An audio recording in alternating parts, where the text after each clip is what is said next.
اللهم صل وسلم على سيدنا محمد. ازيكم حبايبي، عاملين ايه؟ النهارده نازله لكم باحلى واجمل فيديو جميل جدا، يا رب تستفادوا منه. هنا هو عندي حوالي نص كيلو بطاطا، جبته قشرته وقطعته كده معاكم مكعبات او شرايح او اي طريقه انت بتحبيها. المهم عندنا لازم نقطعها عشان نحطها على النار تستوي معانا بسرعه. وهنا عندي كوبايه سكر وعندي منجايه واحده. مش هتصدقي الكميه دي رمت معايا حوالي 3 كيلو رطل عصير. طبعا منجايه واحده لما نعمل بيها 3 لتر عصير ونحطها في التلاجة عندنا، اي ضيف يجينا نطلع ونشرب وندلعهم ونقول لهم لا ده احنا عندنا عصير مانجا، محدش يكدبني ويقول لي لا. يا رب هتجربيها وهتدعي لي. طبعا انا لما جربتها وعملتها بصراحه مفيش فرق خالص. طول عمرنا بنشرب عصير مانجا في المحلات وبيضحك علينا لان هي نفس النظام ونفس الطريقه. هنا انا هنزل بنص المانجايه بتاعتي، لان هنا عندي احط ميه كتير عشان لما اجي اصفيها ما تتعبنيش. زي ما قلت لكم انا هعمل حوالي 3 رتل عصير. منجايه واحده 3 رتل عصير، 3 رتل عصير. تابع الفيديو معايا للاخر ومش هتكدبيني. بصوا كميه الميه، انا يا دوبك حاطه قشر، يعني ربع المنجايه، مش حاطه نصها، لان عايزاه يبقى خفيف خالص لما اجي اصفيه يتصفى معايا بسرعه. هنا انا نزلت المانجا بتاعتي بالقشر بتاعها عشان القشر بيبقى مليان مانجا كتير، فاحنا لما بنعمله بنشيل القشر لوحده ونخلي المانجا لوحدها. بصراحه بتبقى حرام، يعني بلاقي قشر مانجا كتير طالعه في القشر. فلا انا قلت لا هجرب الطريقه دي. لما بجربها بصراحه ما بفقدش عصير كتير، لا بلاقي المانجا معايا فيها بركه بسم الله ما شاء الله، وبترمي معايا ياما غير لما بعملها من غير قشر. والقشر مش هيضرك طالما انت غسلاها كويس، كده كده احنا هنصفيه. ما تنسيش لو اول مره تشوفي القناه بتاعتي تعملي اشتراك وتعملي لايك وتبعتي لي كومنت حلو تديلي دعوه حلوه. بصوا هنا عشان انا مخففاها بتنزل معايا في المصفى سهله وبسيطه جدا.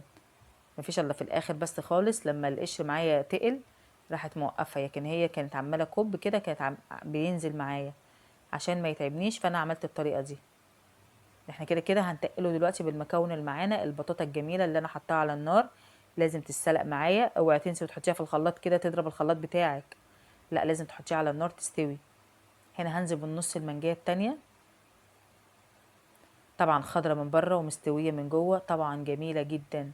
احلى مانجا تشربي منها عصير المانجا دي. هنزل هنا بيها كده واضربها تاني، نفس اللي عملناه هناك انا عملته هنا. يا رب يا رب تجربوها وتعجبكم. المانجا ماليه السوق وهنعمل افكار كتير، وان شاء الله الافكار اللي هعملها هتعجبكم. وما تنسيش لو اول مره تشوفي القناه بتاعتي تعملي لي لايك تعملي لي الاشتراك، ويشرفني ويسعدني انك تشرفيني في القناه بتاعتي.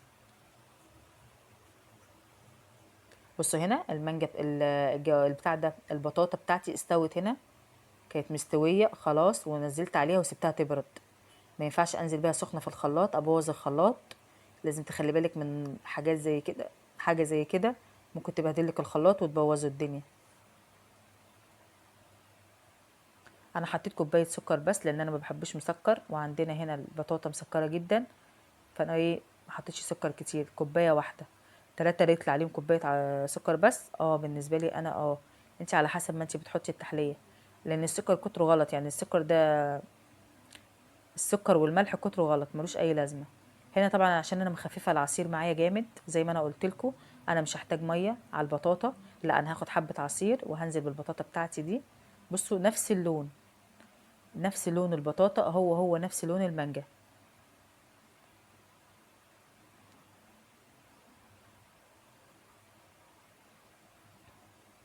طبعا البطاطا مغذية جدا وجميلة جدا لولادنا بكل الطرق بنعملها، مفيش ولا أحلى ولا أجمل من البطاطا، يعني العيال بيحبوها بكل الطرق.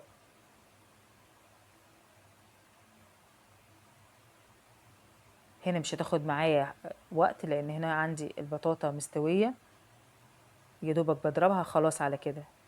هي بس عشان تقيلة قوي لأن أنا محطتش إلا عصير حاجة بسيطة، فالخلاط مش عايز يتحرك.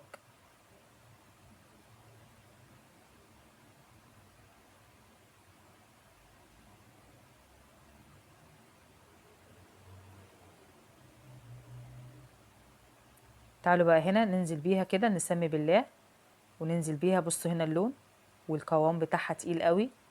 بصوا دي بقى اللي هتظبط معانا المانجا. هنا بصوا خفيفة، هنا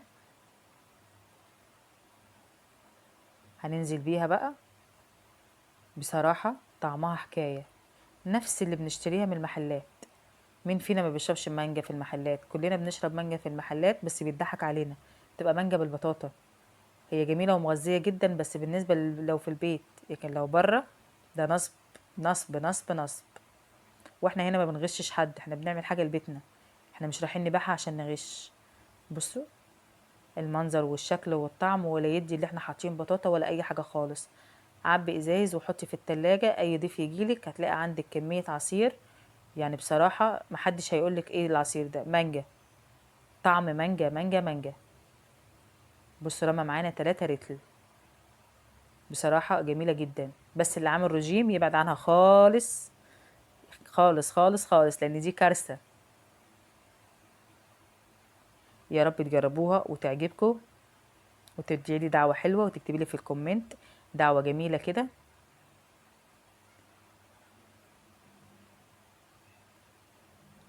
يلا باي باي يا حبايب قلبي، بألف هنا وشفا.